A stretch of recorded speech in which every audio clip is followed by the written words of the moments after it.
Hay nako, wala akong pakialam sa mga sinasabi mo. Dahil lahat ng to ginagawa ko para sa anak ko. Wala kang karapatang husgahan ang pagiging ina ko. Hanggat kaya ko maging mas magaling pa siya sa lahat, gagawin ko yon. Kaya manahimik ka na. Kung hindi mo kayang makita ang mga ginagawa ko, hindi kita pinipigilang umalis ng bahay ko. Lumayas ka at wag na wag kang babalik. Hindi kita kailangan at mas lalong hindi ka kailangan ng anak ko. Sana nga, ma'am, ginagawa mo yan para sa anak mo. Huwag na sanang dumating ang araw na bigla ka nalang magsisi dahil sa mga pinaranas mo sa bata.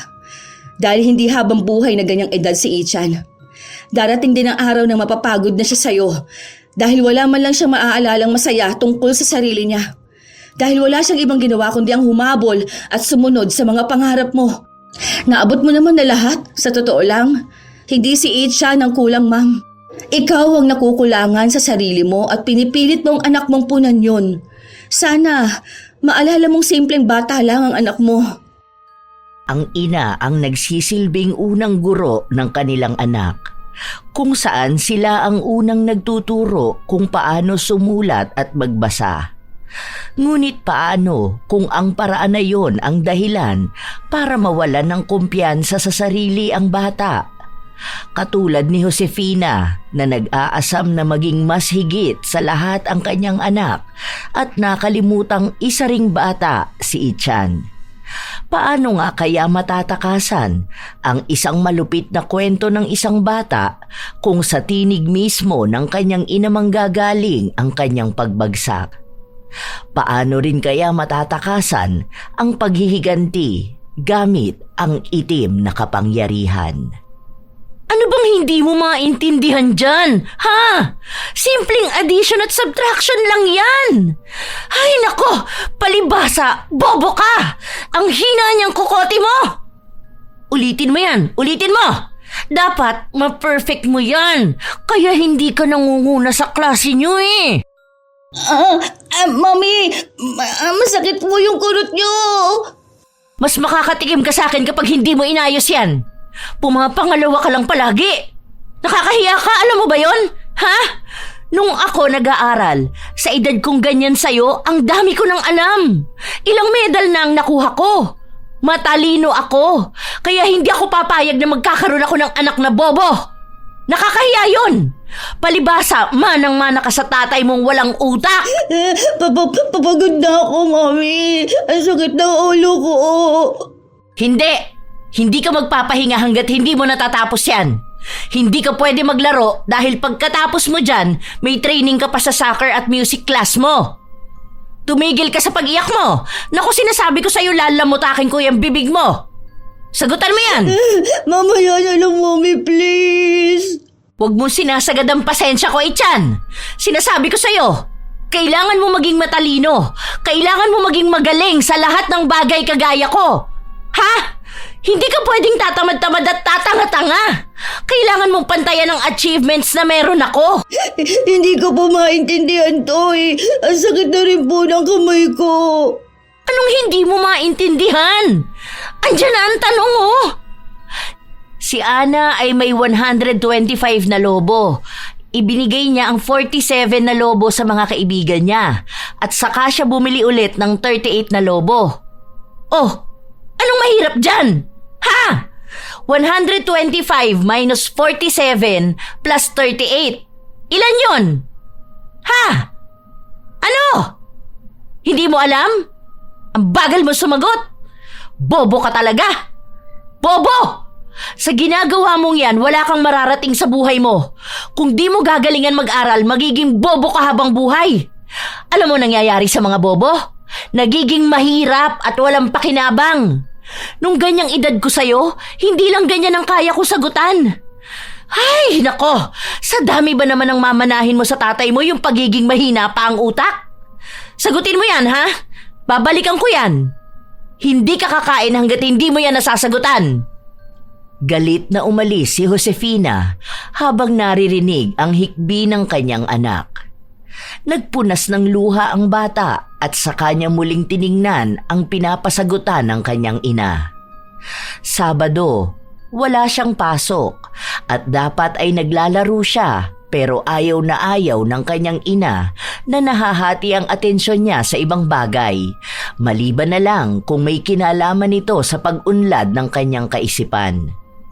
Nag-iisang anak lang si Ichan at naghiwalay na ang mga magulang niya bago pa man siya ipinanganak. Si Josefina naman, isang matalinong babae na lahat ng klase ng tagumpay ay nakuha niya noong nag-aaral siya. Ang talino niya na yon at tagumpay ay nais niyang makuha rin ng kanyang anak. Kaya kahit na bata pa lang ito, pinipilit na niyang matuto. Pero sadyang hindi makasabay ang kanyang anak sa kanyang nais dahil mas nangingibabaw ang kainosentihan nito at ang pagiging isip bata. Hindi naranasan ni Ichan ang maglaro katulad ng ibang kaedaran niya dahil kahit walang pasok, kailangan niya pa ring mag-aral. Hanggang sa isang araw, masama ang timpla ni Josefina na umuwi ng bahay nila at takot ang kanyang anak na lapitan siya at iabot sa kanya ang card. Anong tinitingin-tingin mo dyan? Di ba sabi ko sa'yo mag-aral ka doon? Huwag mo ako sinisimulan ngayon, Ichan. Sinasabi ko sa'yo, bad trip na ako sa mga empleyado sa shop. Baka ikaw ang pagbuntunan ko ng galit.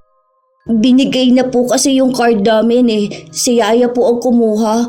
Ito po, Mami. Akin na. Halata namang walang nagbago rito. Hindi man lang tumaas. Tingnan mo nga tong samat mo, 95 lang. Ano ba namang utak meron ka? Buti pa yung kaklase mo na nasa top 1 sa klase nyo ang tataas ng grades. Nakakahiya talaga magkaroon ng anak na katulad mo, oo. Hindi ko alam kung yung pag-aaral mo ang kulang o ang pagpapalaki ko sa'yo. Nakakahiya talaga. Ni hindi ko man lang maipagmalaki sa mga kamag-anak ko. Baka pagtawanan lang nila ako eh. Dahil kung anong kinatalino ko, siya namang kinabobo ng anak ko. Gagalingan ko na lang po, Mami. Ay aba, talagang dapat mong galingan. Obligasyon mo yun. Dapat mas magaling ka sa kahit na sino kung gusto mo maging proud ako sa'yo. Dahil sa ngayon, wala ako nakikitang pagbabago sa'yo eh. Kaya paano ako magiging masaya, ha? Sige na, doon ka na. Mag-aral ka doon para naman tumalino ka. Di tayo bibili ng Jollibee, Mami. At bakit naman? Kasi po mataas po ang grades ko. Yung kaklase ko po, pumunta sila ng mama niya. Mas mababa po ang grades niya sa akin eh. Kasi yung English niya 87 lang po. Tapos sa akin 97 po. Yan na ang pinagmamalaki mo sa akin?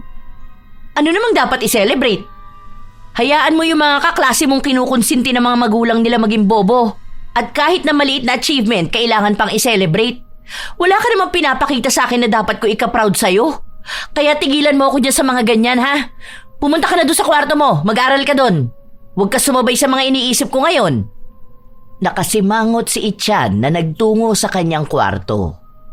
Kanina lang ay masaya siya at iniisip na matutuwa ang kanyang ina kapag nakita nito kung paano siya naging magaling sa klase. Pero baliwala lang pala yun dahil hindi pa rin natutuwa sa kanya ang ina. Palaging may kulang. Palagi siyang hinahanapan ng mas higit pa. Simula pa nung bata siya, hindi na niya maabot ang gusto ng kanyang ina. Kahit pa man itodo na niya ang lahat ng kaya niya at sundin ang lahat ng utos sa kanya, hindi niya pa rin maramdaman na ipinagmamalaki siya ng kanyang ina. Habang nag-aaral mag-isa ang bata sa loob ng kanyang kwarto, bigla namang dumating ang kanyang yaya na may dalang merienda. Sanggol pa lang siya, si Larnie na ang nag-aalaga sa kanya at tila ba mas kilala pa siya nito kaysa sa tunay niyang ina. Tara, kain ka na muna. Ito nagluto ako ng pancake. Di ba paborito mo to? O ayan, tapos may orange juice pa. Hindi pa po ako tapos dito sa sinasagutan ko. Baka po mamaya tignan to ni Mami eh. Baka magalit na naman siya sa akin. Saglit lang naman. Kanina ka pa nakatutok dyan eh. Hindi ka pa kumakain. Dapat kahit paano pahingahin mo rin ang utak mo. Kumain ka para mas magkaroon ka ng lakas na makapag-isip. Hindi po pwede yun, di ba? Kasi kapag nagpahinga daw po ako, ang sabi ni Mami, magiging bobo ako lalo. Bobo pa naman po ako. Hindi ka bobo, okay? Sinabi ko na yun sa'yo, di ba? 7 years old ka pa lang, pero ang dami mo nang alam. Palagi mong tatandaan ang sinasabi ko sa'yo na magaling ka at dapat proud ka sa sarili mo sa mga nagagawa mo. Kaso po, hindi naman proud si Mommy. Nagagalit siya sa akin palagi. Di ba? Lagi kong sinasabi sa'yo na palagi mong tatandaan. Mahalaga ka, espesyal ka, sapat ka, at hindi mo kailangan maging perpekto. Hawak ka sa kamay ko. Ano ulit yon? Sabay tayo ha? Naniniwala ako sa kakayahan ko. Masaya ako na ako ay ako. Mayroon akong talino at talento para magtagumpay sa buhay. Yan, very good. Ang galing talaga ng big boy na yan ah. Oh, tara na, merienda na tayo. Tapos mamaya, tuturuan kita kung paano yan, ha? Congrats nga pala ha, dahil ang tataas ng grades mo. Ang talino mo talaga. Kasi sa totoo lang, hindi lahat ng kaedaran mo kaya ang ginagawa mo. Sobrang matured mo na rin mag-isip para sa ganyang edad. Proud na proud sa'yo sa yaya. Naging masaya ang puso ng bata dahil kahit na paano ay may isang tao na nakakakita ng halaga niya at nagiging masaya sa mga nagagawa at naaabot niya. Habang masaya silang kumakain at nagkukwentuhan ng kung ano-anong pangyayari sa eskwelahan ni Ichan, biglang pumasok sa loob ng kwarto si Josefina. Nang makita siya ng anak, halos hindi na nito malunok ang kinakain niya. Ano yan? Bakit mo pinapakain ng ganyan si Ichan? Ikaw naman, hindi ba sabi ko hindi ka kakain hanggat hindi ko sinasabi na kumain ka? Ilang oras yung nasasayang mong bata ka? Sa halip na mag-aral ka at matuto, wala kang ibang ginawa kundi ang makipagkwentuhan. Kaya walang pumapasok dyan sa gamong-gumong utak eh. Merienda lang po, ma'am. Iniluto ko po yan para na rin po makapagpahinga ang bata. Ang dami po kasing activities na ginawa kanina sa school nila. Kapag sinabi kong hindi siya kakain, hindi siya kakain. Bakit ba mas pinapangunahan mo pa ako, ha? Tandaan mo, Larnie, yaya ka lang ng anak ko at ako pa rin ang amo mo. Kung anong sasabihin ko, yun ang susundin mo dahil sa akin ang gagaling ang sahod mo. Kunin mo yung basura na pinapakain mo sa anak ko at itapon mo. Simula ngayon, hindi siya pwedeng kumain ng kung ano-ano dahil baka mabawasan palalo ang utak ng bata na yan. Baka lumala ang kabobohan yan. Pancake lang naman po yan, ma'am. Hindi ko naman po pinapakain ng junk food si Ichan. Alam ko naman po yung mga pagkain na pinagbabawal ninyo para sa kanya. May mga prutas naman din po yung kasama at hindi naman siya palaging kumakain yan. Mas marunong ka pa talaga? Aalisin mo yan o ikaw ang aalisin ko sa trabaho? Ikaw, Ichan, bumalik ka dyan sa sinasagutan mo. Huwag lang ako makakita ng mali-mali mong sagot dyan na kung malilintikan ka talaga sa akin. Ikaw naman, Larnie, tigilan mo ang pakikipagchismisan sa anak ko ng mga walang kwentang bagay dahil hindi yun nakakatulong sa pag-unlad niya. Yang mga walang kwenta mong kwento sa kanya, hindi nakakadagdag sa talino niya yon. Lalo lang lumiliit ang utak niya. Kahit na gustong-gusto pa ng bata kumain, ibinaba niya yon para sundin ang utos ng kanyang ina. Si Larnie naman ay itinapon ang iniluto niya para sa bata dahil alam niyang galit na talaga ang kanyang amo. Mas lalong naging mahigpit si Josefina sa kanyang anak. Ang dami niyang ipinagbawal at kahit pahinga ayaw niyang gawin ni Ichan. Kailangan sundin ang oras ng tulog at ang oras ng gising. Nakaayos na rin ang mga patakaran niya bago matulog at paggising ng bata. Lahat yon may kinalaman sa kung paano pa mas lalong tatalino ang kanyang anak. Wala siyang pakialam kahit na hirap na ang bata. Palagi niya lang sinasabi na lahat yon ay ginagawa niya para magkaroon ng magandang kinabukasan ng anak niya. Isang umaga, sabay na kumain ang mag-ina. Minsan kasi hindi yun nangyayari, lalo pat maagang umaalis si Josefina. May negosyo siyang namana mula sa kanyang mga magulang. At ito ang kabuhayan na nagbibigay ng karangyaan sa kanila. Mami, kain ako hotdog po. Hindi pwede. Bawal sa bata ang hotdog. Bakit naman po? Napanood ko po sa palabas yung mga bata doon, hotdog ang kinakain nila. Baon din po ng mga kaklase ko, hotdog. Basta, bawal yun dahil hindi yun maganda sa utak. Nakakaapekto yun para maging bobo ang isang bata. Kaya kung kakain ka nun, magiging bobo ka palalo. Kakarampot na nga lang yung utak mo, gusto mo pang mabawasan. Lahat niyang pinapakain ko sa'yo, maganda yan sa utak mo para naman tumalino ka. Puro gulay ang kainin mo para maging masustansya ang utak mo. Kunti lang po. Kurot lang po. Ganito po, oh. Ichan! Di ba sinabi kong hindi pwede? Hindi mo rin ba maintindihan yon, ha? Kaya kita pinagbabawalan kumain ng mga ganong pagkain dahil ayokong matuluyan na mawalan ka ng utak.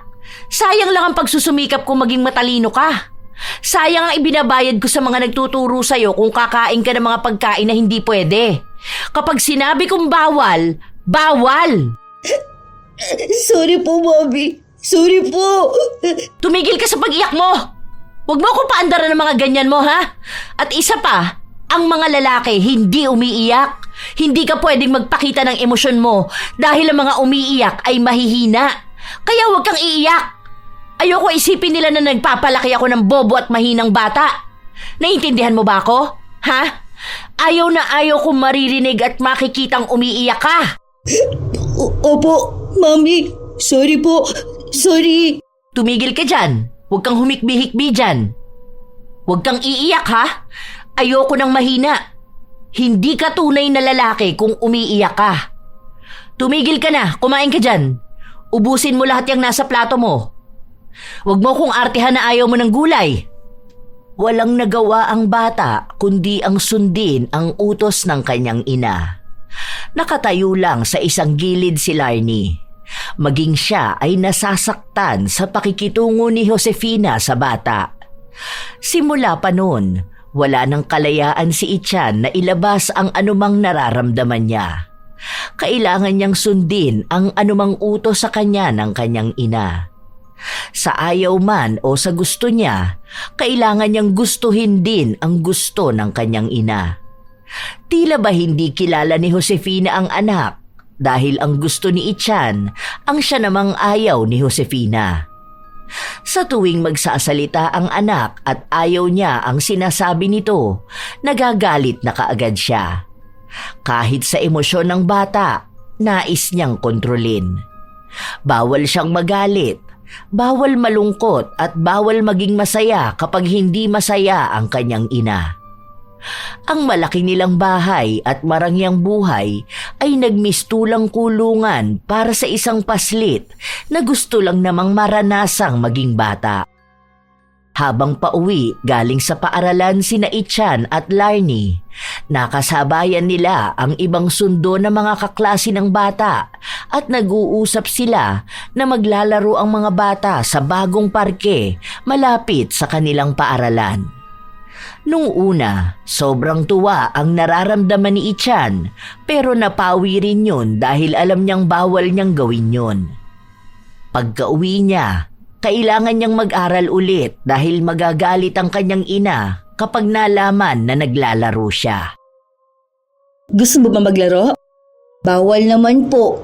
Uwi na po tayo. Baka magalit na naman po si Mami. Mamaya pa naman uuwi ang Mami mo. Tara, punta tayo doon kahit saglit lang. Secret na lang natin sa kanya na naglaro ka. Magagalit po si Mami. Di ba ang sabi niya kapag mag-play ang mga bata nawawala ng utak? Magagalit po yun kasi magiging bobo pa ako lalo. Di ba? Sinasabi ko sa'yo na hindi ka bobo. Normal lang mag-play ang mga bata. Kasi sa paglalaro, may natututunan din naman. Tara na, uuwi rin naman tayo mamaya lang. Hindi yan malalaman ng Mami mo. Noong una ay nag-aalangan ng bata dahil may halong takot sa kanyang dibdib. Iniisip niya na kapag naging masaya siya, malalaman yon ng kanyang ina at magsasalita na naman ng kung ano-ano. Pero nang makita ni Ichan ang mga batang kaedaran niyang naglalaro, nakaramdam siya ng kakaiba sa kanyang dibdib. Lumalabas ang tunay niyang kaisipan at damdamin bilang isang bata na nais makaranas ng ganong kasiyahan. Maging si Larnie, nakaramdam siya ng tuwa habang nakikita niya ang kanyang alaga na masayang naglalaro. Naririnig niya itong tumatawa at kahit ang mga mata nito ay nakangiti rin. Ang cute talaga ng batang to. Ang ganda ng ngiti. Pasigaw-sigaw pa at sabay tatawa. Nakakaawa lang din. Dahil minsan nga lang maging bata, pinagbawalan pang maging masaya. Pilit na pilit ipagawa ng ina ang mga hindi pa naman dapat ginagawa ng ganyang edad. Kung sana nakikita lang ni Ma'am Josefina kung gaano kabait at kabibo ang anak niya. Pero palaging natatakot magpakatotoo sa sarili dahil palaging takot sa sasabihin ng ina. Halos maluha si Larnie habang pinagmamasdan niya ang kasiyahan ng kanyang alaga. Alam niyang matalino si Ichan para sa edad niyang yun, pero sadyang naghahanap lang ang ina nito ng mas higit pa. Kaya pati ang dapat nakaranasan ng bata na maglaro at makihalubilo sa iba ay ipinagbabawal sa kanya. Iniisip din ni Larnie na kung may magagawa lang sana siya, pero sa tuwing magsasalita siya, palaging ipinapaalala sa kanya kung sino ba siya sa buhay ni Ichan. Palaging sinasabi sa kanya na binabayaran lang ang serbisyo niya kaya huwag niyang pakikialaman ang desisyon ng kanyang amo. Kahit nayaya lang siya ni Ichan, napamahal naman na siya sa bata. Dahil siya ang nakasama nito mula sa pagiging sanggol hanggang habang lumalaki. Nakikita niya kung gaano kadedikado ang bata na maabot ang pamantayan ng kanyang ina sa pagiging matalino. Ngunit sa halip na suporta ang makuha ng bata mula sa ina, walang ibang ginawa si Josefina kundi ang pababain ang kumpiyansa sa sarili ni Ichan. Ilang araw ang lumipas, palaging nagpupunta sa parke ang dalawa. Kahit na saglit lang at para bang nakaw na oras lang, nabibigyan pa rin ni Larnie ng kasiyahan ng kanyang alaga. Hanggang sa isang araw, habang naglalaro si Ichan, bigla siyang natalisod sa nakaharang na bato at dahil doon, bigla siyang nadapa. Yaya, may sugat! May dugo, ayan oh! Yari ako kay mami. Bawal ako umiyak. Wala to. Hindi masakit. Hindi masakit. Sandali lang, Ichan. Kalma ka lang, okay? Inhale, exhale. Inhale, exhale. Okay ka na? May sugat po ako. Magagalit po si mami. Masakit? Hindi po. Hindi masakit. Alam ko, masakit yan. Okay lang na madapa. Normal yan. Kasama yan sa paglaki. Huwag kang matataranta, okay? Kung nasugatan ka, gagamutin natin yan. Gagaling yan. Huwag kang matatakot dahil lang nasugatan ka. At kung masakit naman talaga, hindi mo na kailangan sabihin sa sarili mong hindi masakit. Tao ka. At ang tao, normal lang na nasasaktan, ha? Kung iiyak ka dahil masakit, okay lang yan. Hindi po. Sabi ni mami bawal umiyak. Di ba po? Strong ako eh. Kapag iiyak ako, weak ako. Magagalit si mami kapag mahina po ako. Kaya di po masakit. Hindi mahina ang mga taong umiiyak. Ang pag-iyak ay isang emosyon. Parehas lang ito sa pagtawa. Kung kailangan mong umiyak, sige lang, iyak ka lang, ha? Andito si Yaya, hindi kita huhusgahan kung iiyak ka. Kung nasasaktan ka, dito lang ako. Umiyak nga ang bata. Nagpakita siya ng kanyang emosyon sa kanyang yaya dahil pakiramdam niya ay ligtas siyang maging mahina. Nararamdaman ni Ichan ang hapdi ng kanyang sugat pero marahan naman yung ginamot ng kanyang yaya. Pagka-uwi nila sa bahay, doon lang ulit nilagyan ni Larnie ng gamot ang sugat ng kanyang alaga. Ayan, okay na. Nilagyan ko na ng cute na band-aid. Gagaling na yan. Salamat po. Paano po kapag nalaman ni mami na nadapa po ako? Siguro naman nung bata pa ang mami mo, nadapa rin siya. Alam niya na normal lang yun. Minsan nga kahit matanda na, nadadapa pa rin eh. Ang mahalaga doon, bumangon ka, hindi ba? Sana po mabait na lang si Mami katulad nyo. Bakit po ba ang bad niya sa akin? Kasi po yung mga classmate ko, love na love naman po sila ng mga mami nila. Sila pa nga po ang nagsusundo sa kanila eh. Tapos bibilhan sila ng ice cream sa labas. Tapos po kapag ako, gagalit palagi si Mami. Bad po ang mami ko, no? Para siyang monster. Iba-iba kasi ang pamamaraan ng mga ina kung paano nila pinapalaki at dinidisiplina ang kanilang mga anak. Siguro, iba lang yung sa pamamaraan ng mami mo, pero love ka nun. Hindi lang ganun sa love ng ibang mami sa mga anak nila, pero sure na sure ako, love na love ka ng mami mo. Ipinaliwanag ni Larnie ang iba't ibang klaseng pagmamahal ng ina. Matalino naman si Ichan kaya nauunawaan niya ang mga yon. Ayaw lang kasi ni Larnie na magtanim ng sama ng loob ang bata sa kanyang ina dahil lang sa inaasta ni Josefina. Ayaw niyang imulat sa galit si Ichan dahil baka kapag nangyari yun, mahihirapan si Josefina na bawiin ang loob ng anak. Dahil kung ano pa naman ang natatanim sa emosyon ng bata, nakabaon na yon sa kanilang isipan at damdamin at bibit-bitin nila yon hanggang sa tumanda sila. Isa ang galit na yon sa mahirap pakawalan. Nang matutulog na si Ichan, doon lang napansin ng kanyang ina ang kanyang sugat. Mami, basa ka po ng book. Anong nangyari dyan? Bakit may band-aid yan tuhod mo? Ganyan pa ang nakalagay? Tanggalin mo nga yan. Ano yan, pambata? Bakit ka may sugat? Aray ko po! Ano na naman ang pinaggagawa mo, ha? Nadapa po ako. Bakit ka nadapa? Lampa ka ba, ha? Sa susunod, ayusin mo yung paglalakad mo. Huwag kang tatakbo kung di mo naman nakikita ang daraanan mo. Hindi yung uuwi ka sa bahay na may sugat ka. Ayoko nang lalampa-lampa ka, ha? Dahil ang mga lampa, mga walang kwentang tao. Gusto mo ba maging walang kwentang tao, ha? Oh, ano? Iiyak ka na naman. Di ba sinabi ko sa'yo na hindi umiiyak ang mga lalaki? Hindi pwedeng maging mahina ang loob. Matulog ka na dyan. Tigilan mo yan. Huwag lang ako makakarinig ng kahit na anong ingay mula sa'yo. Nako! Pigil na pigil ang pag-iyak ni Ichan. Naiipon yun sa kanyang dibdib at hindi niya mailabas. Kapag nakita siya ng ina na umiiyak, tiyak na magagalit ito sa kanya. Hindi siya makatulog dahil sumasakit ang kanyang sugat at naiisip niya rin ang sinasabi sa kanya ng kanyang ina.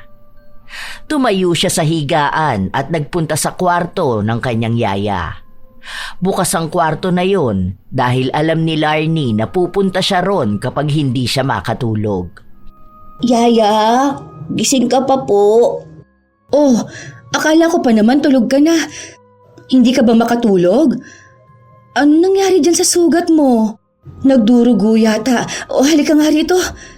Tinanggal mo ba ang band-aid? Tinanggal po ni Mami kasi po pambata raw po ang nakalagay. Huwag mo na lang po ako lagyan nun, ha? Sige, hindi ko na lang lalagyan. Hindi ka na naman ba makatulog? Gusto mo bang magbasa ako ng book para sa'yo? Sige po, gusto ko po. Okay, sandali lang. Ay, kaso nabasa ko na sa'yo lahat to eh. Ay, ayun, sakto, may isa pa ako rito.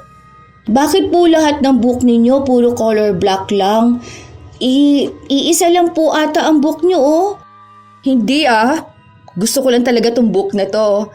Sige na, huwag ka na makulit. Humiga ka na para makatulog ka na. Babasahan kita ng kwento, ha? Hug kita. Sumiksik ang bata sa kanyang yaya na para bang ito ang kanyang ina. Ni minsan kasi, hindi ito nagawa ni Ichan kay Josefina. Lalo na't ayaw ng kanyang ina na matulog siyang katabi ito para daw masanay siyang mag-isa sa kwarto niya. Kapag naman natatakot siya, nagagalit ang kanyang ina at sinasabi na wala siyang dapat katakutan at dapat siyang maging matapang. Nagagawa niya lang magpunta sa kwarto ng kanyang yaya kapag tulog na rin ang kanyang ina. Oras kasi na nasa loob na ng kwarto si Josefina, hindi na ito lumalabas pa. Hindi pa tapos ang kwento ni Larnie nang makatulog na si Ichan. Ang himbing ng tulog ng bata at ang inosente niyang mukha ang nagdadala ng awa sa kanyang yaya. Kapag nakakatulog si Ichan sa kwarto ni Larnie, binubuhat niya ang bata pabalik sa kwarto nito. Noong mas bata pa si Ichan, kayang-kaya ito ng kanyang yaya, pero nang lumaki na ito ay naging mahirap na. Pero kahit na ganon, hindi pa rin tumitigil si Larnie na buhati ng bata kapag nakakatulog ito. Ilang araw pa ang lumipas, wala pa ring nagbabago sa pakikitungo ni Josefina sa kanyang anak. Palagi niya pa rin itong pinupursige sa pag-aaral. Isang hapon, uwian na sa paaralan. Nag-aabang sa labas ng kanilang silid si Larnie. Alam naman ng iba na yaya lang siya ng bata, kaya minsan hindi napipigilan ng mga yon na magtanong kung bakit hindi nagpupunta ang ina ni Ichan. Busy kasi sa business niya si ma'am. Minsan naman nagpupunta yon, baka hindi niyo lang nakikita. Ako lang talaga ang sumasama kay Ichan kapag may mga events sila sa school kasi ako naman talaga yung nag-aalaga sa kanya. May mga bali-balita pa silang sinasabi na hindi gusto ni Larnie, lalo pat maaaring makaapekto ito sa bata. Ano ba yung mga chismis niyo? Matalino si Ichan. Hindi nagbabayad ang mami niya para pumasa ang bata, no? Kahit patingnan niyo kung paano nag-aaral ang bata na yan. Baka kahit kayo mismo hindi niyo kayanin ang pinagdadaanan niya. Itong mga chismosa na to, bakit kaya hindi niyo pagtuunan ng pansin ng mga anak ninyo? Hindi yung si Ichan ang pinagkakaisahan ninyo. Bata lang yan. Hoy, 7 years old lang yan, no? Kayo mga gurang na kayo, hindi niyo pa inaayos sa mga pag-iisip ninyo. Halos makipag-away si Larnie sa mga naririnig niya. Sinasabi kasi ng mga nanay ng mga kaklase ni Ichan na sinusuhulan lang ang kanilang guro para tumaas ang grado ng bata. Sa mga panahon kasi na yon ay nangunguna na si Ichan sa klase. Nangangamba ang kanyang yaya na baka mabuli ang alaga niya. At ang magpapasimuno nun ay ang mga magulang na walang alam kung paano paghigpitan ni Josefina ang anak para lang maging mas matalino at magaling sa klase. Inirapan ni Larnie ang mga nagbubulungang mga magulang. Nang uwian na, masayang lumabas si Ichan at may magandang balitang ibinahagi sa kanyang yaya. Ako po ang gaganap na prinsipe sa play namin. Ako po si Prinsipe Juan sa ibong Adarna po. Bago pa tumugon si Larnie, narinig niya pa ang sinabi ng isang nanay na dapat ang anak niya ang bibida sa dulang pang-entablado na yon dahil anak niya ang pinakamagaling sa lahat, pero mukha raw na bayaran ng ina ni Ichan ang guro para siya ang piliin. Nakakaramdam ng inis si Larnie pero ayaw niyang patulan ang mga yon. Baka marinig lang ng bata ang pakikipag-away niya. Nang umuwi na ang ina ni Ichan, agad niyang ibinalita ang tungkol sa nakuha niyang papel para sa dulang pang-entablado na gaganapin sa kanilang paaralan. Aba, mabuti naman at ikaw ang naging bida. Akala ko magiging puno ka lang doon. Lahat ng grade 2, ma'am. Pinagpipilian sinong bibida doon. Kaya nakakatuwa na sa klase nila kumuha ng gaganap na Prinsipe Juan at si Ichan yun. Isa lang siyang nakuha sa play. Kaya nga sabi ko mabuti naman. Dahil nakaka-disappoint naman kung hindi siya makukuha, di ba? O kung makukuha man siya tapos gaganap siyang puno. Aba, mas nakakahiya kapag ganun. Hindi mo man lang ba siya babatiin, ma'am? Anong pagbati naman ang gusto mo? Simpleng bagay lang naman yan. Buti sana kung siyang gaganap sa play na pang-international, di ba? Baka mag-celebrate pa ako kung malalaman kong sa France siya magtatanghal. School play lang naman yan. Anong masaya at nakaka-proud doon, ha? Kahit nung ako nag-aaral, nakakakuha naman ako ng ganyang role. Ikaw, Larnie, tigilan mo yung pagkonsinti sa anak ko na nakaka-proud yung mga simpleng bagay na ginagawa niyan. Baka akalain niya sapat na yon kahit kulang pa naman at baka hindi na yan mag-asam ng higit pa. Baka akala mo hindi ko alam ang ginagawa mo, ha? Kung mahal mo ang trabaho mo, umasta ka bilang yaya, hindi bilang nanay. Inis na umalis si Josefina sa harapan ng dalawa. Baka sa mukha ni Ichan ang lungkot. Nawala ang kaninang tuwa niya dahil akala niya'y magiging masaya ang kanyang ina. Pero hindi pa rin pala yun sapat. Kulang pa rin at kailangan niya pa ring mag-asam na makakuha ng mas higit pa. Wala man lang pagbati. Kaya paano siya sasaya kung hindi niya mapasaya ang kanyang ina? Huwag ka na malungkot dyan. Alam mo, ako, proud na proud ako sa'yo. Ang galing mo kaya. Ikaw ang nakakuha ng role na yan, oh. Isa kang prinsipe, katulad sa mga kwento ko sa'yo. Hindi naman po masaya si Mami. Baka po tama sila. Hindi ko po kaya. Sila? Sinong sinasabi mong sila? Sila po sa school. Sinasabi nila sa akin na huwag ko na raw po ituloy eh. Kasi hindi naman ako magaling kaya hindi ko kakayanin. Huwag na lang po ako maging prinsipe. Kasi po ang prinsipe malakas po, di ba po? Bawal ang mahina. Mahina po ako eh. Bobo po ako. Tanga pa. Shhh! Huwag mong sasabihin niya sa sarili mo, ha? Sinabi ko sa'yo, huwag mong ibababa ang tingin mo sa sarili mo. Hindi ka bobo. Hindi ka tanga. At mas lalong hindi totoo ang sinasabi nila na hindi ka magaling. Palagi mong tatandaan na lahat ng naaabot mo na yan, para yan sa'yo. Pinaghirapan mo yan. Kaya ka napili dahil ginalingan mo. Kailangan makita mo sa sarili mo yun, ha? Huwag mo nga hayaan na maaapektuhan ka ng sasabihin sa'yo ng ibang tao. Dapat palagi kang proud sa anumang naaabot mo. Okay? Huwag mo na ulit sasabihin yan, ha? Matalino ka at magaling. Pero sabi ni Mami na bobo ako eh. Saka sabi rin po ng lahat na nagmamagaling lang ako, na nagpapanggap lang po ako. Hindi ko naman daw po kaya. Tama naman po sila, di ba po? Walang tama sa mga sinasabi nila. Dahil hindi ka nila kilala. Kaya wag mo silang pakikinggan, ha? Wala naman po akong kakampi. Ako, palagi mo akong kakampi. Palagi akong proud sa'yo. Nasasaktan ako kapag naririnig ko yung sinasabi mo. Kasi alam kong ibinibigay mo ang lahat ng kaya mo eh. Sapat ka, magaling ka, matalino ka. Love na love ka ni Yaya, ha? Lagi mong tatandaan na magkakampi tayo. Kahit nakalaban natin ang buong mundo, basta ako, kakampi mo ako. At dapat kakampi mo rin ang sarili mo. Diba, ang mga prinsipe, kahit na ang dami nilang kalaban, sila pa rin na nagwawagi. Kasi kakampi nila ang sarili nila. At ikaw ang prinsipe na dapat matapang na kampihan ang sarili mo. Dahil kapag kakampi mo ang sarili mo, walang kalaban na makakatalo sa'yo. Tandaan mo yan. Hindi ka magpapatalo sa mga salita nila. Dahil sapat ka at magaling ka at lalong-lalo na mahalaga ka. Pinipilit ni Larnie na palakasin ang loob ng kanyang alaga. Dahil unti-unti nang nagiging malaki ang epekto ng ginawa ni Josefina sa bata. Ayaw lang niyang dalhin ni Ichan ang ganong kaisipan hanggang sa paglaki niya. Dahil mas marami pang pagsubok ang darating sa buhay ng bata kapag tumanda na ito. At kung mahina ang loob at walang tiwala si Ichan sa kanyang sarili, mahihirapan siyang harapin ang buhay.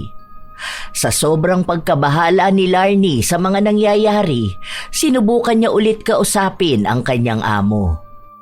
Ma'am, pwede po ba kitang makausap? Kung babali ka, wag na muna ngayon. Malapit naman na ang sahod mo eh. Saka wala akong cash. Ay, hindi po tungkol doon, ma'am. Tungkol po kay Ichan. Bakit? Ano na namang ginawa ng bata na yun? Gusto ko lang po sanang makisuyo sa inyo, ma'am, na huwag niyo naman pong pakitunguhan ng gano'n ang anak ninyo. Naaawa na po ako sa bata. Ang laki po ng epekto ng mga sinasabi ninyo sa kanya. Tumatanim po sa isip ng bata yung mga pagtawag ninyo sa kanyang bobo, o walang alam, o walang utak, na hindi siya magaling, o kung ano-ano pa pong masasakit na salita. Maawa naman po kayo sa anak niyo, ma'am. Ilang taon pa lang naman po yan. Hindi na nga po niya nararanasan ang saya ng pagiging bata dahil ang dami ninyong ipinagbabawal sa kanya. Dahil lahat ng ginagawa ko para sa kanya. Ayokong nagmumukha siyang tanga o kahiya-hiya sa ibang tao. Teka, ano bang pakialam mo, ha? Anak ko yan at ako ang masusunod sa kung ano mang gusto kong ipagawa sa kanya. Mahina naman talagang kukote niya Ni hindi siya kumakalahati sa kaalaman ko nung bata ako. Paano pa kapag lumaki na yan? Baka hindi niya makuha mga nakuha kong tagumpay noon. Iba naman po kasi ang anak ninyo, ma'am. May sarili po siyang landas na tatahakin. Hindi naman po ibig sabihin na ganun kayo noon. Pipilitin niyo ang anak ninyong sundan ang yapak ninyo. Malay po ninyo may iba pang paraan para lumabas pa lalong katalinuhan niya. Yung hindi sapilitan. Isa pa, matalino po si Ichan, ma'am. Dapat nga po maging masaya kayo dahil kahit papaano, hindi siya katulad ng ibang bata na wala talagang kakayahan na matuto kaagad. Pero si Ichan, lahat ng bagay na iintindihan na niya. Kaya alam na po niya yung mga sinasabi ninyo sa kanya. Yung mga pangmamaliit ninyo. Mas maganda po kung gabayan ninyo ng maayos ang bata. Yung ipakita nyo naman na proud po kayo sa kanya at masaya kayo sa mga naaabot niya kahit na maliit na bagay lang. Para malaman niya rin na masaya kayo para sa kanya at kakampi niya kayo. Huwag mo akong pagsasalitaan ng ganyan dahil wala kang alam sa pagiging isang ina. Bakit? May anak ka ba? Di ba wala naman? Kaya hindi mo naiintindihan ang ginagawa ko para sa anak ko. Bago mo sabihin sa akin yung mga yan at bago mo ko pangaralan sa pagiging isang ina, siguraduhin mo muna na naging magulang ka. Dahil kung hindi mo alam ang pakiramdam maging isang ina, hindi mo maiintindihan ang ginagawa ko. Isa pa, ano nga namang alam mo sa pag-intindi? Hindi ka nga marunong magbasa, di ba? Kasi wala kang pinag-aralan at bobo ka rin. Sa totoo lang kaya natatakot ako na nagiging malapit sa'yo ang anak ko Kasi baka mahawa siya sa'yo. Wala ka kasing achievement sa buhay kaya kahit na maliit na bagay lang, kailangan mo pang ipagbunyi. Tama naman po kayo, ma'am. Hindi naman po talaga ako naging ina. Wala akong anak. Tama rin kayo na mababa lang ang pinag-aralan ko at hindi naman talaga ako nakakapagbasa ng maayos. Hindi niyo po ako katulad na ang daming achievements sa buhay. Ang daming medal, ang daming awards. Hindi niyo po ako kasing talino. Hindi ko po ikakaila yun dahil hindi po ako nakikipagpaligsahan sa inyo. Pero isa lang po ang alam ko. Masyado na po kayong kinain ng sistema ng katalinuhan ninyo na hindi nyo nagamit para alagaan na mabuti ang anak ninyo. Sa sobrang taas ng tingin nyo sa sarili ninyo, nakalimutan yung yumuko para tignan ang anak nyo. Hindi ako naging isang magulang, pero ako pang naging mas ina sa ating dalawa. Sa totoo lang po, wala kayong kasiyahan. Kahit nasa inyo na ang lahat, pakiramdam nyo pa rin palagi kayong nakikipagkumpetensya sa kung kanino man. Kung paligsahan sa pagiging mabuting ina, yun siguro ang achievement na dapat ninyo na makukuha. Kawawa ang anak niyo sa'yo, ma'am. Kasi sa totoo lang, sobrang hirap abutin ang standard ninyo. Kasi malamang, pati kayo hindi niyo yun maabot-abot. Hoy, hindi mo ako kilala at hindi mo alam kung anong pinagsasasabi mo. Kung hindi magiging katulad ko ang anak ko, nakakahiya siya. Anong sasabihin ng ibang tao? Ha? Nakatira po ba ang ibang tao sa bahay ninyo, ma'am? Nakikita po ba nila ang palagi ninyong nakikita, ha? May kanya-kanyang buhay ang bawat tao. Hindi nila pakikialaman ang anumang mayroon ka. Ikaw lang ang naglagay ng standard na yan sa sarili mo. At ikaw ang nagpapahirap sa anak nyo, ma'am. Habang inaayos mong magiging tingin sa'yo ng iba, buhay ng sariling anak nyo ang nasisira. Kahit anong gawin at ipakita mo sa mga tao, may masasabi pa rin sila tungkol sa'yo, tungkol sa anak mo. Di ba? Kahit na ang sobrang talino mo na, ang dami mo pa rin naririnig. Dahil hindi mo mahahabol ang pagiging perpekto sa paningin ng iba. Kahit ikaw pa ang pinakamatalino at kahit pa iposas mo ang anak mo sa mga libro niya, hindi mo pa rin siya magagawang maging perpekto. Awa lang sa bata, ma'am. Sa edad ni Ichan, ang dami na niyang alam pero hindi pa rin yon sapat sa'yo. Hindi na siya bata mag-isip. Kapag kausap ko siya, natatabunan na ang kainosentehan niya. Dahil bata pa lang siya, ayaw mo nang iparana sa kanya ang maging bata. Hay nako, wala akong pakialam sa mga sinasabi mo. Dahil lahat ng to ginagawa ko para sa anak ko. Wala kang karapatang husgahan ang pagiging ina ko. Hanggat kaya kong maging mas magaling pa siya sa lahat, gagawin ko yon. Kaya manahimik ka na. Kung hindi mo kayang makita ang mga ginagawa ko, hindi kita pinipigilang umalis ng bahay ko. Lumayas ka at wag na wag kang babalik. Hindi kita kailangan at mas lalong hindi ka kailangan ng anak ko. Sana nga, ma'am, ginagawa mo yan para sa anak mo. Huwag na sanang dumating ang araw na bigla ka nalang magsisi dahil sa mga pinaranas mo sa bata. Dahil hindi habang buhay na ganyang edad si Ichan. Darating din ang araw na mapapagod na siya sa'yo dahil wala man lang siyang maaalalang masaya tungkol sa sarili niya. Dahil wala siyang ibang ginawa kundi ang humabol at sumunod sa mga pangarap mo. Naabot mo naman na lahat, sa totoo lang. Hindi si Ichan ang kulang, ma'am. Ikaw ang nakukulangan sa sarili mo at pinipilit mong anak mong punan yun. Sana, maalala mong simpleng bata lang ang anak mo. Hindi na nakipagtalo pa si Larnie sa kanyang amo dahil alam niyang hindi rin naman siya pakikinggan nito. May sariling desisyon si Josefina at kahit na kailan ay hindi niya pinakinggan ang mga taong may mababang pinag-aralan at hindi kayang maabot ang kung ano man ang meron siya. Maliban na lang doon sa mga taong tinutukoy niyang titingin ng mababa sa anak niya kung hindi ito magiging kasing talino niya. Nanatili pa rin si Larnie sa bahay dahil alam niyang kailangan pa rin siya ng alaga niya. Kung mawawala siya, mawawalan na ng kakampi si Ichan. Pero habang tumatagal, palala rin ng palala ang ginagawa ni Josefina sa kanyang anak. Ano na naman tong ginawa mo, ha? Bakit nagdodrawing ka na naman? Hindi ba sinabi ko sa'yo pag-aaral mo ang atupagin mo? Kung hindi ka nag-aaral, yung pagtugtog ng instrument ang gawin mo. Sayang nga ibinabayad ko sa nagtuturo sa yung gumamit ng violin kung gagawa ka lang ng walang kwentang bagay. Mas gusto ko po mag-drawing, Mami. Ikaw naman po yan eh. Mami, huwag niyo pong punitin. Wala akong pakialam dito. Akin na nga yan, itatapon ko yan. Sinong bumili sa'yo nito, ha? Yun bang yaya mong konsentidora? Sinasabi ko sa'yo, huwag ka magpapapaniwala sa mga pinagsasasabi niyan sa'yo dahil dinadala ka lang niyan sa linya ng mga bobo na katulad niya. Alam mo na nga na mahina ang utak mo, talagang gusto mo pa maging bobo lalo? Walang kwenta tong ginagawa mo, katulad mong walang kwenta. Namana mo talagang lahat sa ama mo eh. Parehas kayong walang pakinabang sa buhay ko. Puro pasakit lang ang dala mo sa aking bata ka. Alam mo, dahil dyan sa ginagawa mo, wala kang mararating. I hate you, Mami! I hate you! Ah, ganon.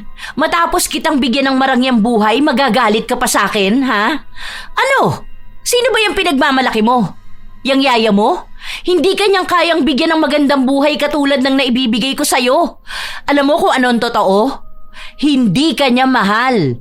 Kaya lang siya nagtitiis sa'yo dahil binabayaran ko siya. Kung wala siyang sahod sa akin, wala naman niyang pakialam sa'yo. Tandaan mong bata ka, walang magmamahal sa'yo kung hindi ka matagumpay sa buhay. Kaya yung pagmamahal sa'yo ng yaya mo, hindi yan totoo. Nababayaran ng pera ang pagmamahal. Kaya wag mo akong aartehan.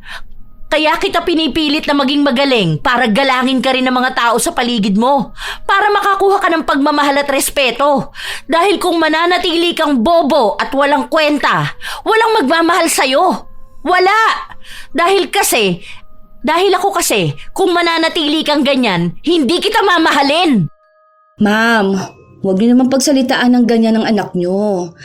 Akala ko po ba matalino kayong tao? Bakit hindi niyo po muna iniisip ang sasabihin ninyo bago kayo magsalita? Huwag ka sumabat dito dahil hindi kita kinakausap.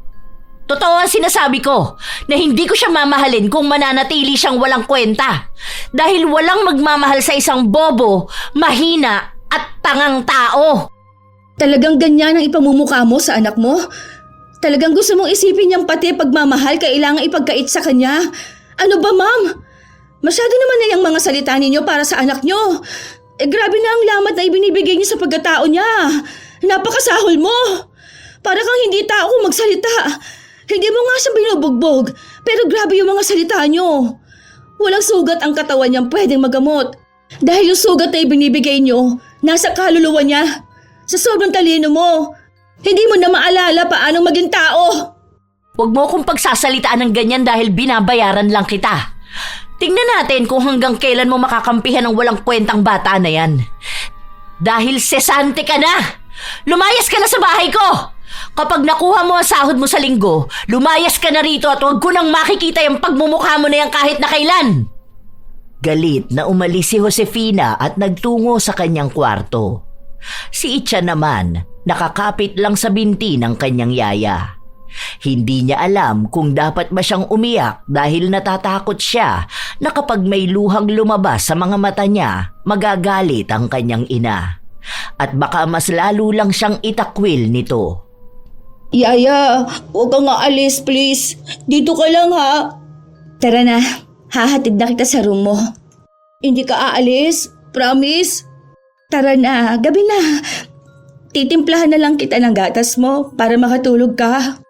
Hindi ka aalis, di ba? Di ba? Hindi ka aalis. Sabihin mo muna. Magtitimpla ako ng gatas mo. Huwag kang aalis, please. Papakabait na ako, promise. Para hindi kayo mag-aaway ni Bobby. Please, huwag kang aalis. Please, please. Tara na sa kwarto mo. Pigil na pigil ang emosyon ni Larnie. Hindi niya pwedeng ipakita sa alaga niya ang anumang nararamdaman niya, lalo pat alam niyang mahihirapan lang si Ichan kapag umalis siya. Kilala niya ang kanyang amo. Kapag sinabi nito sa kanya na si Sante na siya, ang ibig sabihin lang ay talagang pinapaalis na siya. Ang kailangan na lang niyang gawin ay ihanda ang kanyang alaga. Kinabukasan, hindi niya nabinuksan pa ang usapin tungkol sa pag-alis niya dahil alam niyang pwedeng masira ang araw ni Ichan. Pagkatapos ng klase, sinundo niya ito. Katulad noon, masaya si Ichan nang makita siya nito. Mahigpit din siyang niyakap. Tingnan mo to, natuwa sa akin si teacher kasi ang sabi niya sa akin na sobrang galing ko daw po. Wow! Ano ba yung ginagawa mo? Nagpa-drawing kasi sa amin. Tapos po ito, ako to, si Mommy, tapos ikaw. Mag-drawing daw kami ng family namin eh. Oh, dapat kayo lang ng mami mo. Kayo naman ang family. Kasama ka naman po sa family eh. Ito po, sa'yo na to. Itago mo po yan ha. Nakalagay dyan na 100 ang grades ko. Kapag nakita po kasi ni Mami ang gawa ko, baka po sirain niya lang eh. Itatago ko to kasi gawa to ng very good kong Ichan. Dahil magaling ka, mag-ice cream tayo. Alam ko gusto mo nun, di ba? Mango flavor. Kaso magagalit naman si Mami. Mamayang gabi pa naman uuwi ang mami mo. Tara na, ako manilibre sa'yo. Alam ko, matagal mo nang gusto mag-ice cream eh. Bakit po kailangan mag-celebrate? Di ba po sabi ni Mami na walang kwenta yung ginagawa ko? Lahat ng ginagawa mo may kwenta ha? Saka alam mo, yung arts, yung mga ganitong drawing na ginagawa mo, maganda to kasi hindi lahat kayang gawin to. Ako nga eh, ang alam ko lang na drawing, 2 bundok, tapos may araw sa gitna, tapos may bahay kubo na may palayan pa sa gilid. Tandaan mo, kung saan magaan ang puso mo kapag ginagawa mo ang isang bagay, ibig sabihin, yun talaga ang para sa'yo. Kahit na ang tingin nila wala yung kwenta. Dahil hindi lahat maiintindihan ka.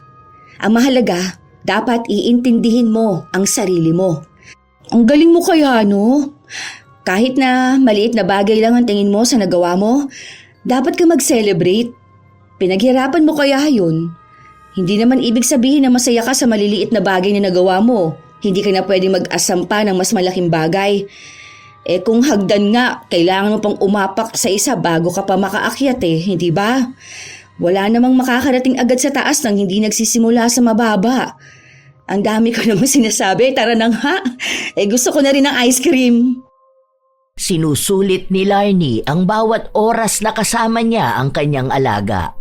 Gusto niyang makita itong masaya.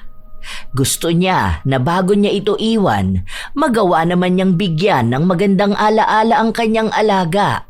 Mga bagay na hindi pinapahintulutan ng ina nito na gawin. Ilang araw na lang ang nalalabi bago siya tuluyang umalis. Isang gabi, nasa loob sila ng kwarto ni Ichan at hinahayaan niya lang gumuhit ang bata. Alam mo, isang araw, magiging isa kang sikat na artist. Palagi mong ipagpapatuloy gawin yan, ha? Gusto kong makita yung mga gawa mo. Gusto kong makita ng mundo kung gaano kakagaling. Magugustuhan kaya nila ito? Oo naman. Naniniwala ako sa kakayahan mo. Ako kaya ang #1 fan mo. Kung ako naniniwala na kaya mo, dapat ikaw rin maniwala ka na kaya mo. Sana po si Mami rin maniwala siya na kaya ko. Alam ko, darating din ang araw na makikita ng Mami mo ang halaga mo. Makikita niya rin yung mga mali niyang ginagawa. Basta huwag ka magtatanim ng galit sa Mami mo, ha? Intindihin mo siya na kung ano man ang ginagawa niya sa'yo, makakatulong sa kinabukasan mo. At isa rin sa tatandaan mo na kapag sinasabihan kang bobo, hindi ka tunay na bobo. Huwag mong paniniwalaan ang sasabihin nilang wala kang kwenta at hindi ka magaling. Dapat tanggapin mo rin ang sarili mo. Kapag hindi na tayo magkasama, lagi mong iisipin na may naniniwala sa'yo, ha? At sa kakayahan mo. At ang naniniwala na yon, gusto ring maniwala ka sa sarili mo. Kakampi mo ako. Kakampi mo ang sarili mo.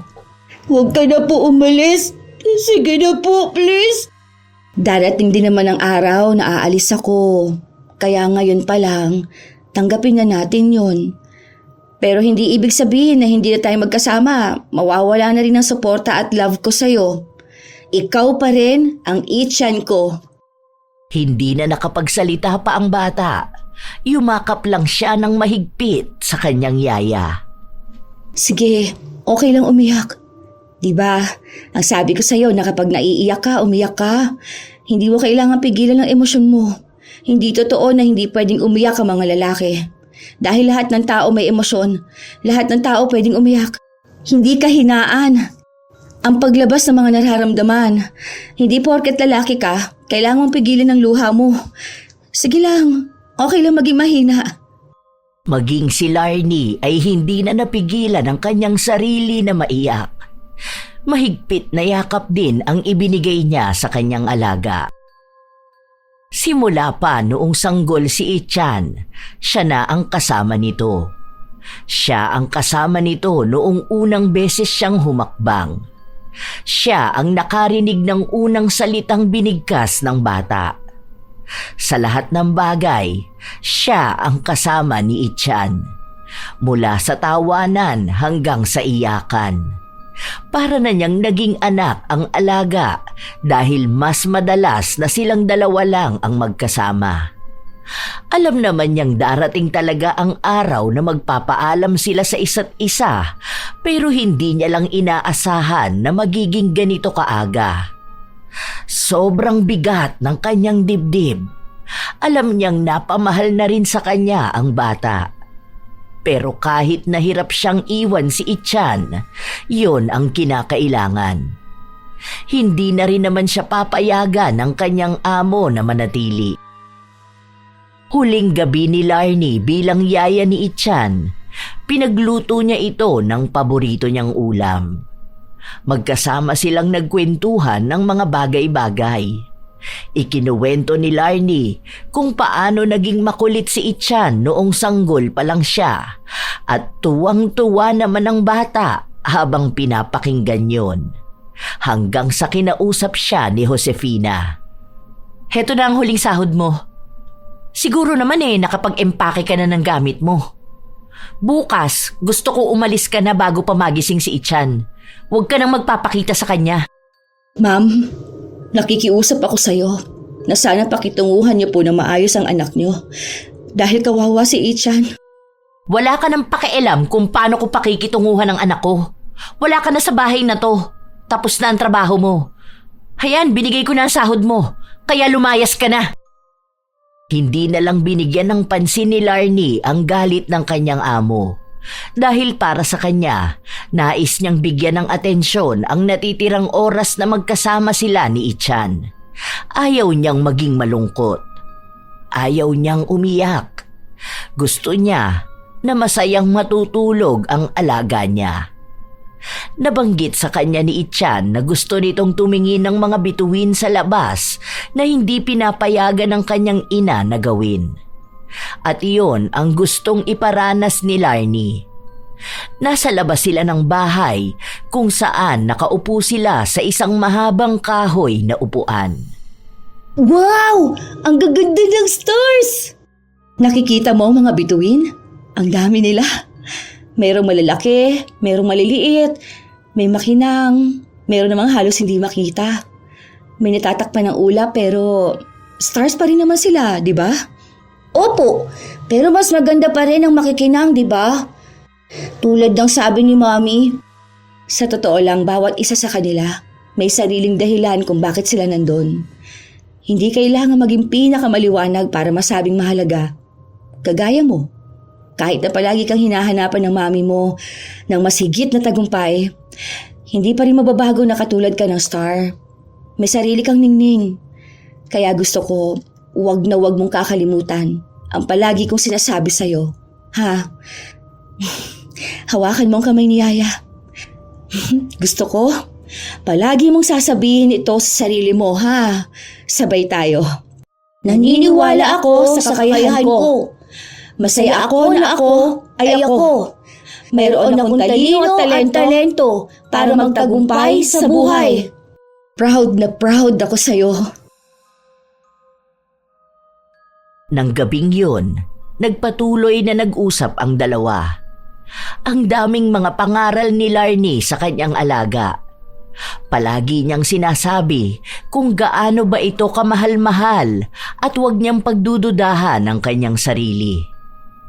Alam niyang wala nang magsasabi nun kay Ichan, kaya gusto niyang ang bata mismo ang magsabi nun sa kanyang sarili. Pwede mo po ako kwentuhan? Sige, may bago akong kwento.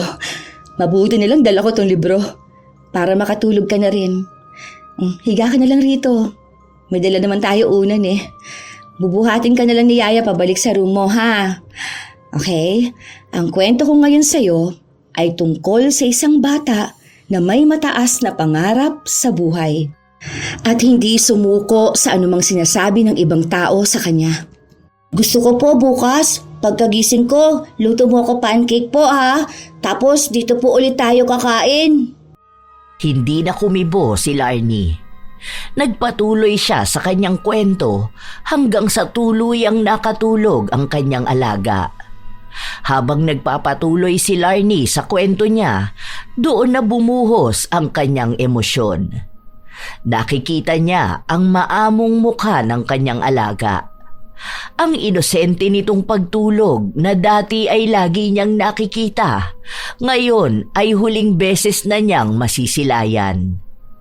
Alam niyang hindi niya magagawang lutuin ang hiling ng bata dahil bukas ay gigising si Ichan na wala na siya. Yun na ang huling beses niyang babasahan ng kwento ang kanyang alaga. Huling beses na mag-uusap sila ng kung ano-anong bagay. Sobrang bigat sa kanyang dibdib. Para bang ayaw niyang umalis dahil kahit na inihanda na niya ang kanyang sarili sa pagdating ng araw na ito, hindi niya pa rin pala talaga kayang malayo sa bata. Hindi niya maisip kung anong mararamdaman ni Ichan dahil parehas silang sanay na kasama ang isa't isa. Binuhat ni Larnie ang kanyang alaga para dalhin ito sa kanyang kwarto. Ang libro na palagi niyang gamit kapag nagbabasa siya ng mga kwento sa kanyang alaga, inilapag niya yon sa tabi ni Ichan. Iiwan niya yon para kay Ichan. Humalik din siya sa noo ng bata at nagpaalam. Salamat, Ichan, dahil naranasan ko maging isang ina. Kahit na hindi ako pwedeng magkaroon ng anak, kakampi mo pa rin ako kahit na anong mangyari. Hindi ako papayag na makakarinig ka pa ng masasakit na salita. Palagi pa rin nakasuporta si Yaya. Palagi ko pa rin maaalala ang mga ngiti mo tuwing makikita mo akong nag-aabang sa labas ng classroom nyo. Hindi ko na yun makikita dahil hindi na kita masusundo ulit. Gusto ko na sana maniwala ka sa sarili mong mahalaga at kamahal-mahal ka. Kasi ako, pinahahalagahan at minamahal kita. Love na love ka ni Yaya. Buhos ang emosyon ni Larnie habang naglalakad siya palabas ng kwarto ng bata. Binitbit na rin niya ang mga gamit niya. Gising pa ang amo niya at wala siyang ibang narinig mula rito. Hindi na rin sila nagkibuan pa dahil walang ibang iniisip si Larnie kundi ang mga masasayang alaala na kasama niya ang kanyang alaga. Ang mga taon na yon ang pinakamasaya at may saysay na taon ng buhay niya. Kaya labis niya itong minahal na para bang iisang dugo ang nananalaytay sa kanila. Pero kailangan niyang tanggapin ang realidad ng buhay. Alaga niya lang si Ichan at darating ang ganitong araw na kailangan niya itong iwan. Kinabukasan, maagang nagising si Ichan. Ang una niyang napansin ay ang libro na gamit ng kanyang yaya kapag binabasahan siya nito ng kwento. Kinuha yon ng bata at binasa. Doon niya nakita na walang sulat ang libro.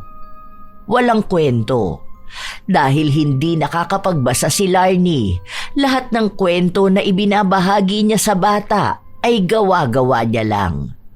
Lahat yun may kinalaman sa kwento na kaugnay sa pinagdaraanan ng bata. Agad na tumayo ang bata at lumabas. Nagtungo siya sa kwarto ng kanyang yaya. Doon niya lang nalaman na wala na si Larnie. Iniwan na siya. Yaya! Yaya, nasaan ka po? Yaya, magpakita ka na po. Magiging good boy na ako. Hindi na po ako magkikiwak ulit. Yaya! Ano ba, Ichan? Hindi ba sinabi ko sa'yo na huwag kang iiyak? Tumigil ka dyan! Wala na ang yaya mo, umalis na siya. Hindi na yung babalik kahit na kailan. Bumalik ka na sa kwarto mo at mag-aral ka doon. Walang magandang naidudulot yung pag-iyak mo. Mommy, please! Pabalikin mo po si Yaya. Promise, magiging good boy na po ako. Mag-aaral na ako mabuti, Mommy. Please, Mommy. Hindi ko na pababalikin ang babae na yon dahil wala siyang naitutulong sa'yo. Ayan, tingnan mo. Iiyak ka dahil lang sa kanya? Kahit na sinabi kong mahihinang tao lang ang umiiyak at ang mga lalaki hindi dapat nagpapakita ng emosyon? Tumigil ka na sabi! Naiirita ako sa boses mo! Tumigil ka na!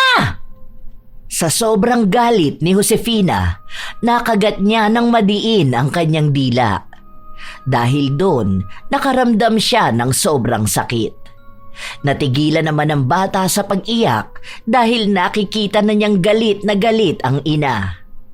Sa pagbalik niya sa kanyang kwarto, doon na lang muling umiyak si Ichan. Niyakap niya ang iniwan sa kanya ng kanyang yaya. Yun na lang ang alaala na kukonekta sa kanilang dalawa. Kahit na sinasabi ng kanyang ina na huwag siyang iiyak, hindi nakikinig si Ichan. Naaalala niya ang sinasabi sa kanya ni Larnie na kapag gusto niyang umiyak, huwag niyang pipigilan ang kanyang emosyon. Ilang linggo na ang nakalipas, hindi pa rin matanggap ni Ichan na umalis na ang kanyang yaya. Palagi niya itong inaabangan sa paglabas niya ng silid-aralan. Ngunit bigo siya palagi. Hindi na kumuha ng bagong yaya ang kanyang ina. Ito na ang palaging nagsusundo at nag-aalaga sa kanya. Hindi mo ba maayos yan? Basahin mo ulit! Gusto ko yung tuloy-tuloy. Huwag yung para kang robot. Ayusin mo yung pagbabasa mo, huwag kang tanga! Ano ba naman to? Kumikirot na naman ang dila ko. Aray ko! Ano pong nangyari, Mami? Gusto niyo po ng water? Wait po, kukuha ako. Saan ka pupunta? Ang sabi ko, sagutan mo to aray! Aray ko!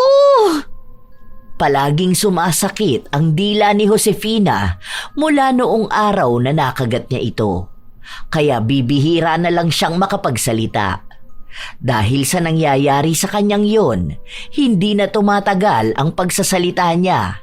Kaya kahit nagalit siya sa kanyang anak, ay hindi niya ito mapagsalitaan ng maayos. Ilang beses na rin siyang nagpatingin sa doktor, ngunit wala naman silang makitang kakaiba sa kanyang dila. Kahit na sino ang kausap niya, bigla na lang aatake ang sakit niya. Walang oras na hindi yun kikirot at kapag naman sumakit ay napapasigaw siya.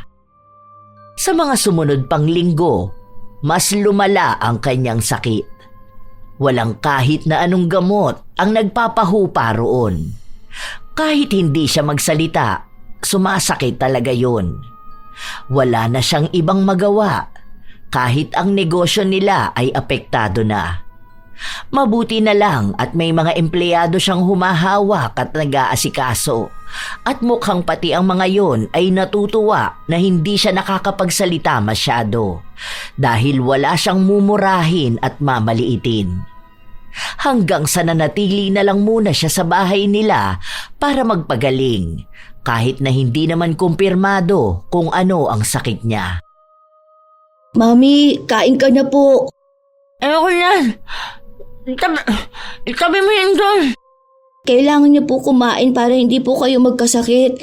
Sabi sa akin ni Yaya dati, kakain pa rin para maging healthy.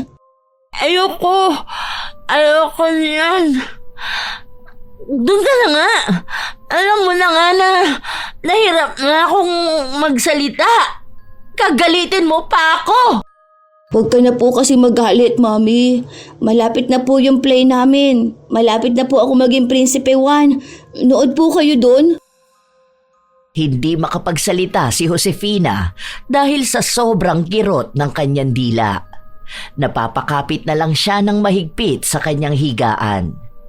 Patuloy na nagkukwento ang kanyang anak ng mga nangyari sa kanilang paaralan. Kung paano siya nag-aaral at kung ano ang ginagawa ng mga kaklase niya. Pati na rin kung paano siya natutong tumayo sa sarili niyang mga paa kahit na bata pa lang siya dahil ayaw ng kanyang ina na maging mahina siya. Tahimik lang si Josefina na dati ay hindi niya nagagawa dahil palagi siyang may masakit na salitang ibabato sa kanyang anak. Ngayon na hindi siya makapagsalita ng kung ano-anong makakasakit sa damdamin ng kanyang anak, doon naman nagpatuloy na magkwento si Ichan. Nagiging malaya na rin siya kahit na paano. Naging tahimik ang kanilang bahay. Kung hindi mahalaga ang sasabihin ni Josefina, hindi siya nagsasalita. Nakakakilos naman ang katawan niya dahil dila lang talaga ang apektado sa kanya. Dahil dalawa lang sila ng anak niya na nasa bahay, siya ang nagluluto at nag-aasikaso rito. Ang isa lang sa kinaiinisan ni Josefina, nagmimistula siyang pipe. Hindi niya mapagalitan ang anak, kaya pakiramdam niya malapit na itong magrebelde. Pero sa totoo lang, naging mas mabait na bata pa ang kanyang anak. Nag-aaral ito ng kusa. Tumutulong din sa kanya sa mga gawaing bahay. Masyado lang talagang madaldal. Mami, punta ka po sa play ko ha. 2 tulog na lang po yun. May upuan ka po doon, nakabukod, nasa unahan po ng stage. Hindi kumibo si Josefina. Nakatingin lang siya sa kanyang cellphone. Palagi siyang aburido dahil hindi niya mailabas ang mga bagay na gusto niyang sabihin. Para bang pinipigilan siyang maging malaya, katulad ng ipinaranas niya noon sa kanyang anak. Para bang wala ng kagalingan ang nangyayari sa kanya. Hindi niya alam kung tatanggapin niya yon dahil ayaw niyang maging baldado. Nanghihinayang siya sa talino na meron siya kung hindi maririnig ng mga tao kung paano siya magsalita. Isang gabi, nasa kwarto niya si Josefina kung saan napapikit siya sa sobrang sakit ng kanyang dila. Gusto niyang sumigaw pero sa halip kasi na makakatulong yon, mas lalo lang sasakit ang nararamdaman niya. Naluluha na siya pero pigil na pigil ang kanyang emosyon. Nagpapakatatag siya kahit hindi naman talaga niya kaya. Ilang sandali pa, pumasok ang kanyang anak sa kwarto. Nakapatay ang ilaw kaya kumakapa ito sa dilim. Gising si Josefina at hindi yon alam ng kanyang anak. Kinapa nito ang ina at napansin na walang kumot, kaya kinumutan siya ng bata. Tapos noon ay kinapa ang kanyang mukha para hanapin ang kanyang noo. Hinalikan yon ng anak. Dear God, please po, pagalingin niyo na po ang mami ko. Gusto ko na po marinig ulit yung boses niya. Ayoko po kasi na nahihirapan siya eh. Kawawa po kasi ang mami ko. Thank you po. Amen. Good night, Mommy. I love you po. Matapos sabihin ng bata yon, ay agad na rin siyang lumabas ng kwarto. Doon nakaramdam ng kirot sa kanyang dibdib si Josefina. Ang inosenteng boses at panalangin sa kanya ng kanyang anak ang nagdala sa kanya sa pagiging emosyonal. Hindi niya alam kung bakit bigla na lang pumasok sa utak niya ang lahat ng mga ginawa niya. Kung paano niya nagawang pagsalitaan ng masasakit ang kanyang anak dahil lang sa hindi nito makuha ang gusto niya. Doon niya napagtanto na tama nga si Larnie, na masyadong naging mataas ang ambisyon niya at nakalimutan niyang iba si Ichan sa kanya. Sa kabila ng mga nagawa niya at masasakit na salita kay Ichan, mahal pa rin siya ng kanyang anak. Umiyak si Josefina. Bumuhos na ang emosyon na pilit niyang pinipigilan. Ang dami niyang pagsisisi.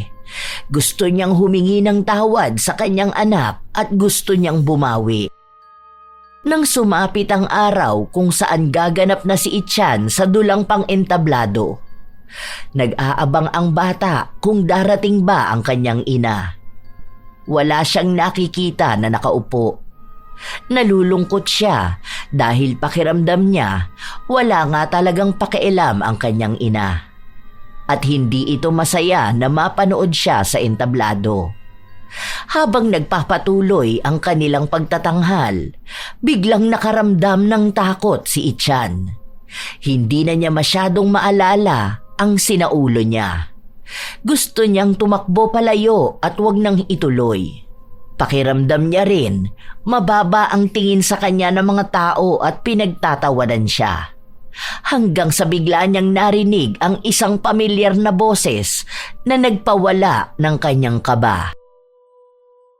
Go! Anak ko! Sige lang! Kaya mo yan! Lumiwanag ang mukha ni Ichan nang masilayan ng kanyang ina na nanonood sa kanya. Doon muling lumakas ang kanyang loob para tapusin ang pagtatanghal. Nagpalakpakan ang lahat. Naging masaya para sa kanya at sa lahat ng mga kasama niya. Agad siyang napatakbo sa kanyang ina at niyakap ito. Thank you, Mommy. Ang galing mo. Proud na proud si Mami. Doon nakita ni Josefina kung ano ba ang epekto niya sa kanyang anak. Sobrang saya ng bata nang marinig din ang mga salitang iyon mula sa kanyang ina. Isang salita na matagal na niyang nais na marinig. Doon na nagsimulang magbago ang lahat. Hindi na naghihigpit si Josefina sa kanyang anak. Binibigyan na niya ito ng pagkakataon na alamin kung ano ba ang mga gusto niyang gawin. Hindi na papabayaan ni Ichan ang kanyang pag-aaral Sa halip ay naging motibasyon niya pa nga ang ginagawang pagbabago ng kanyang ina. Kahit na nahihirapan si Josefina na magsalita, patuloy niyang tinuturuan ang anak. Sa halip na ibaba niya ang kumpiyansa nito sa sarili, tinutulungan na niya itong maging mahusay pa. Naging maganda ang samahan ng mag-ina. Sinusuportahan na rin ni Josefina ang ginagawa ng kanyang anak sa pagguhit. Sinasamahan niya ito kapag may mga sinasalihang kompetisyon. Sabay rin silang nananalangin para sa paggaling ni Josefina. Sa totoo lang, hindi naman na umaasa si Josefina na gagaling siya, pero nakakatulong ang ginagawa nila ng kanyang anak para makapagsalita na ulit siya ng maayos. Madalang na lang din kung sumakit ang kanyang dila. Dahil ang totoo niyan ay si Larnie ang may kagagawan kung bakit nananakit ang kanyang dila. Bago umalis ang dating yaya ng kanyang anak, sinigurado nito na hindi na ulit siya makakapagsalita ng masasakit sa kanyang anak. Ilang taon na ang lumipas, hindi na nagpakita pa si Larnie. Hindi na nila alam kung nasaan ito dahil hindi na siya sumasagot sa tawag ni Josefina. Palagi pa ring tinitingnan ni Ichan ang iniwan na libro ng kanyang yaya. Naaalala niya noon kung paano magkwento si Larnie at nang nagkaedad na si Ichan, doon niya lang din napagtanto na ang lahat ng mga kwento na yon ay may kinalaman sa kanya. Taon na ang lumipas hanggang sa nagtapos na sa kolehiyo si Ichan at nakatanggap ng may pinakamataas na karangalan. Gumaling na rin ang dila ni Josefina kaya nakakapagsalita na siya ng maayos. Grabe, Mami. Ito na yun. Ang galing talaga ng anak ko. Ay, kaya proud na proud sa iyo ang mami. Ayan, naabot mo na ang isa sa mga pangarap mo. Ito pa lang ang simula ng lahat. Sayang, wala ang yaya mo. For sure, proud na proud yun sa'yo. Masaya yun. Lalo na kung malalaman niya na ang dami mong achievements. Hindi ba? Kaya nga po eh. Ang tagal na rin po pala. Sana makita ko ulit siya. Dahil ang dami ko rin gustong ipagpasalamat sa kanya. Naalala ko na naman yung sabay namin binibigkas. Hindi ko alam kung naaalala pa niya yun pero ako tandang-tanda ko pa. Dahil palagi ko yung sinasabi. Naniniwala ako sa kakayahan ko. Masaya ako na ako ay ako. Mayroon akong talino at talento para magtagumpay sa buhay. Yaya Larnie! Yaya! Ang daming nangyari sa mga taon na hindi sila magkasama. Yaya, namiss kita. Pero bit-bit ni Ichan ang mga payo sa kanya ni Larnie. Ay, grabe ka naman. Hindi rin nawala sa mga pangarap niya ang kanyang dating yaya. Dahil ito ang tao na unang naniwala sa kakayahan niya. Palaging nagtatanggol sa kanya at dahilan kung bakit may masayang kwento siya ng kanyang kabataan na babalik-balikan niya. Katulad ng palaging sinasabi ni Larnie na ang taong dapat na magkakaroon ng tiwala sa kakayahan mo ay ang iyong sarili. May mga pagkakataon kasi na ang salita ng mga tao sa paligid ay nagiging malaking epekto sa kaisipan ng isang tao. Ang salita ay maaaring magpataas ng kanilang kumpiyansa o ang magpababa ng tingin sa kanilang sarili.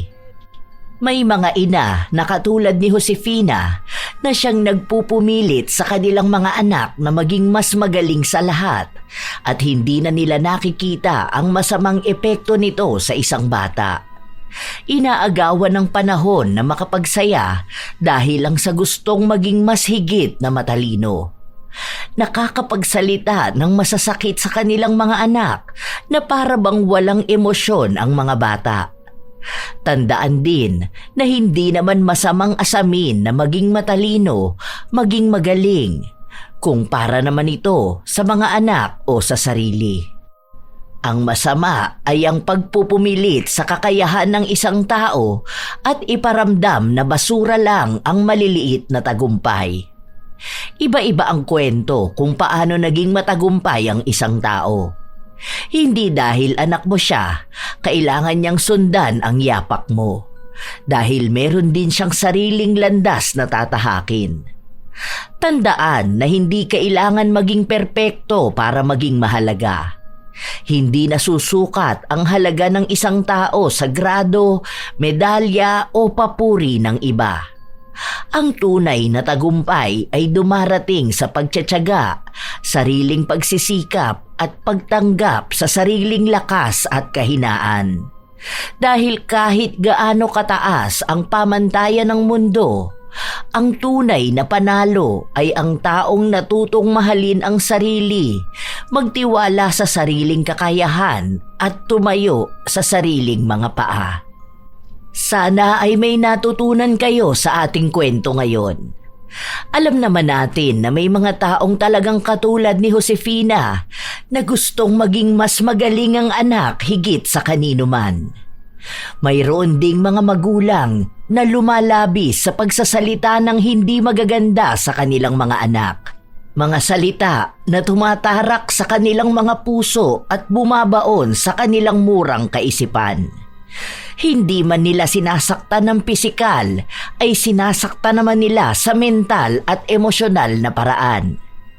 Gaya ng laging sinasabi ng lola, pag-isipang mabuti ang mga salitang binibitawan natin. Ang salita ng tao ay makapagliligtas ng buhay o kaya ay makamamatay. Kaya mag-ingat sa pagsasalita sapagkat aanihin mo ang mga bunga nito. Kayo ba mga apo, may karanasan ba kayong katulad ng ating kwento ngayon? Nais kong mabasa ang mga kwento na inyong ibabahagi. Shout out sa ilan sa mga masusugid na tagapakinig ng mga istorya ni Lola Telang. Rosalia Ambos, Oreo Crisbert, Neri Domingo, Belen Baladhay, Mary Jane Kitong, Jeline Oraca Beranya, Marwa Cornel, Gima Pendon, Pureza Tagiwalo, Mary Jenny Rhea Batiduan, Grace Elvis, Vicky Yabut, Razon Yao, Aquarius, EJ's Vlog. Salamat sa pakikinig ninyo. Mon Hyun Song, Mary Grace Radovic, Ellen Torres, Belen Baladhay, Danica Lobaton, Himawari, Faith Ken Evangelista, Joshel De La Torre, Marisa Villanueva, Abigail, Lynn Comeros, Thelma Tarle Villasica, Geraldine Eano at kay Tatay Betoy, Chris Alcantara, Gerlin Picache. Kumusta kayo? Cram TV at shout out kay Alita Floresca, Elizabeth Pamintuan, Joy Lee at maligayang kaarawan kay Tita Francia Pepito, Heli Borja, Elizabeth Orebia, Elizabeth Hardenil, Esteli Reyes, Filipina Palsario, Malia Torres, Annaliza Malatbalat, Renz Ann, Roda Bieri, Jessica Marie Ramos, Starsky TV Vlog, Chona Estilier.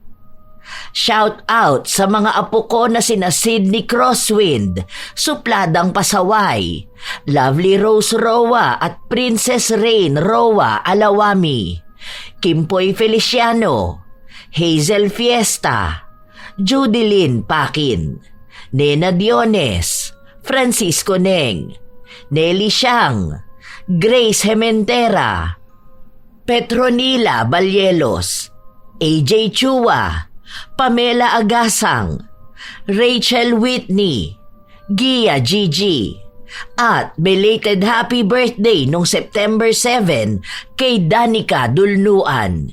Ito ang inyong Lola Telang at maraming salamat sa palagi ninyong pakikinig, mga apo.